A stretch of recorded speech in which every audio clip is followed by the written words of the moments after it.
বিসমিল্লাহির রহমানির রহিম। Hello everyone, আসসালামু আলাইকুম। আশা করছি সকলে অনেক বেশি ভালো আছেন এবং সুস্থ আছেন। মূলত আমি আজকে যে বিষয় নিয়ে কথা বলবো, টু স্টেপ ভেরিফিকেশন অন ফেসবুকে। সেটা কিভাবে অন করবেন সেটা আমি ফোনের মাধ্যমে আজকে দেখাবো ইনশাআল্লাহ। চলুন কথা না বাড়িয়ে শুরু করা যাক। কিন্তু তার আগে আমার ছোট একটি কথা যে আমার এই ডিজিটাল লার্ন বিডি চ্যানেলটি আপনারা সকলে সাবস্ক্রাইব করে দিবেন এবং নতুন ভিডিও করার চেষ্টা করব ইনশাআল্লাহ। আপনাদের সবকিছু প্রবলেমের জন্য আমি মিরাজ আছি আপনাদের সাথে। চলুন শুরু করা যাক। Let's go. ফেসবুকে টু স্টেপ ভেরিফিকেশন অন করার জন্য আপনি আপনার থেকে ফেসবুক অ্যাপে চলে যাবেন। এরকম ইন্টারফেস শো করবে মূলত।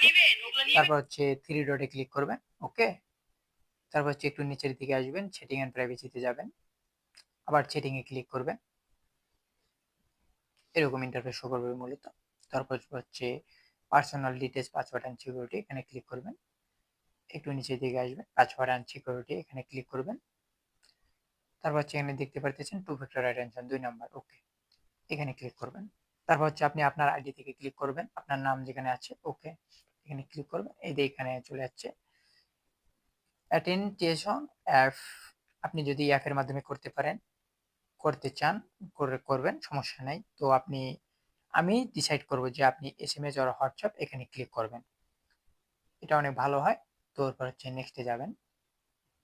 আপনি আপনার নাম্বার দিয়ে দিবেন। আমার নাম্বার অটোমেটিক দেওয়া আছে। আপনি যদি অন্য নাম্বার দিতে চান তো অ্যাড ফোন নাম্বারে ক্লিক করবেন, তাহলে হয়ে যাবে। তা আমি নাম্বার দেওয়া আছে যেহেতু আমি নেক্সটে ক্লিক করলাম।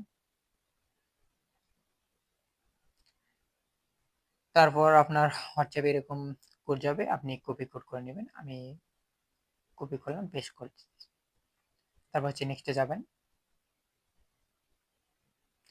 তারপর ডান করবেন। ওকে, আপনার টু স্টেপ ভেরিফিকেশন অন হয়ে গেছে।